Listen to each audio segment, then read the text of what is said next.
Bonjour à toutes et tous. Aujourd'hui, une vidéo coup de gueule pour revenir sur une des attaques à la mode dans la doxa anticommuniste, celle qui prétend porter l'accusation de collaborationnisme avec les forces armées du Troisième Reich nazi durant la période 1939-1941 aux communistes français et au Parti communiste français. Dernièrement, nous en avons eu un exemple avec le désormais toujours accepté à l'antenne Damiano Daniel Riolo, quand celui-ci accusa en direct le Parti communiste français, face à Ian Brossat, d'être le parti de la collaboration. Une fois n'est pas coutume, nous pouvons saluer la réponse faite par le porte-parole du PCF, qui fut cette fois à la hauteur.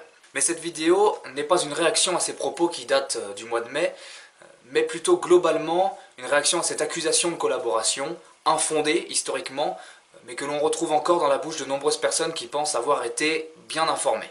On nous explique donc que le PCF et les communistes n'auraient rien fait pour résister contre l'occupant nazi jusqu'à ce que l'opération Barbarossa débute. Donc jusqu'à ce que le pacte de non-agression entre l'URSS et l'Allemagne nazie nous soit rompu par l'agression fasciste sur le sol soviétique en juin 1941. Durant le pacte de non-agression, obéissant aveuglément aux ordres de Moscou, le PCF et les militants communistes auraient ainsi collaboré avec l'occupant, s'acharnent à expliquer deux grands penseurs tels que Michel Onfray, qui n'eut d'autre choix que de créer sa propre université pour y être accepté, ou encore le fameux Riolo qui officie malgré tout sur RMC et qu'on ne présente plus. Des camarades, des historiens et historiennes ont déjà répondu à ce genre d'accusation dans de nombreux exposés.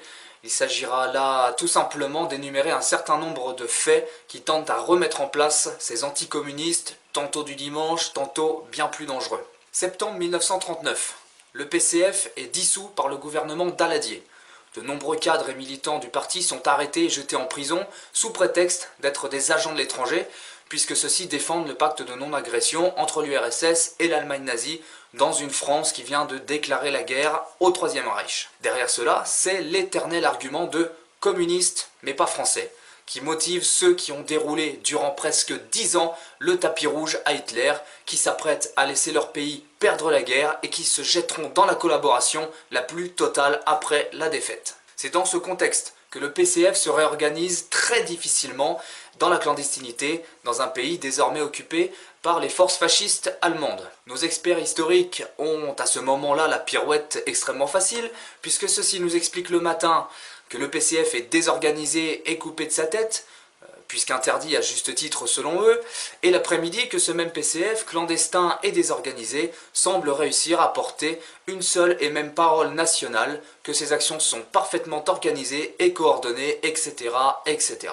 En réalité, c'est bien en 1941 que le PCF se réorganise réellement et passe à la vitesse supérieure dans les actions de résistance. Mais cela n'a rien à voir avec le début de l'offensive allemande contre l'Union soviétique. Car ces actions de résistance sont bien actées dès 1939.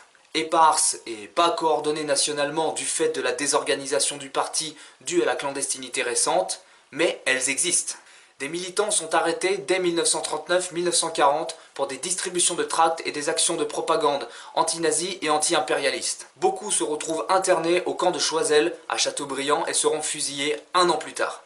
Du 27 au 10 juin 1941, 100 000 mineurs du Nord-Pas-de-Calais se mettent en grève à l'appel de leurs collègues et camarades communistes. Cette grève sera elle-même encadrée par les communistes. Le 17 juin 1940, un jour avant l'appel du général de Gaulle, le communiste Charles Tillon lance son appel du 17 juin sous forme de tract. Appel à unir dans l'action contre le fascisme hitlérien, contre les traîtres et contre les 200 familles, je cite, le peuple des usines, des champs, des magasins, des bureaux, commerçants, artisans et intellectuels, soldats, marins, aviateurs encore sous les armes. Le 11 novembre 1940, principalement à l'appel de l'Union des étudiants et des lycéens communistes, une grande manifestation patriotique de la jeunesse se rendit à la place de l'Étoile, drapeau tricolore en tête, pour honorer le soldat inconnu en chantant la Marseillaise. C'était sous l'occupation allemande, la manifestation était évidemment interdite et les jeunes qui s'y rendaient risquaient leur liberté ou leur peau. Évidemment, nos experts en anticommunisme ne considèrent la résistance que de la même façon que le ministère des anciens combattants. Diffuser un tract dénonçant les traîtres à la patrie sous l'occupation, ce n'est visiblement pas de la résistance. Organiser dans la clandestinité ce qui deviendra le fer de lance de la résistance intérieure française, ce n'est pas de la résistance. Il faut croire que pour ces gens-là, les maquis sont tombés du ciel. On serait néanmoins tenté de leur demander ce qu'ils pensent, dans ce cas, des autres partis et organisations qui n'ont pu seulement entrer dans la résistance qu'une fois que le PCF s'organisa clandestinement. Et que dire alors des courants de pensée qui se rallièrent sans hésitation au mot d'ordre plutôt Hitler que le Front populaire. Mais il ne s'agit là que de la période 1939-1941. Faut-il réellement rappeler à ces clowns qui sont ceux qui formèrent en 1936 les brigades internationales pour se battre contre les fascistes espagnols et leurs alliés mussoliniens et hitlériens?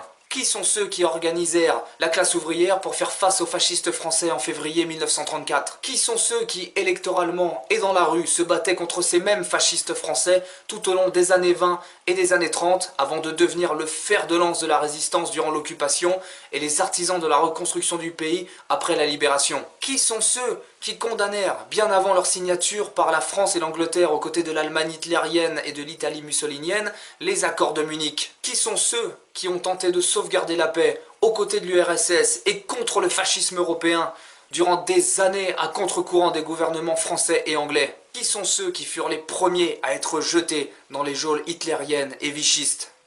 Vous voyez que la résistance des communistes face aux fascismes européens débute bien avant l'agression nazie sur l'URSS et bien avant le début de la guerre en 1939. Quant à ces chiens de garde de l'anticommunisme, quel que soit leur bord politique, le déshonneur qui semble les habiter jour après jour ne peut que doucement faire douter sur les décisions qu'ils prendraient pour eux-mêmes dans une situation semblable à celle de l'occupation.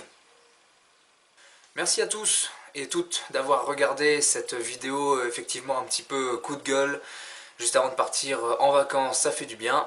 Je vous invite sur ce sujet comme sur bien d'autres à vous rendre sur notre site, sur le site du PRCF, initiative-communiste.fr, où vous pourrez retrouver un certain nombre d'articles et d'exposés, notamment sur ce sujet de la Seconde Guerre mondiale, de l'occupation française.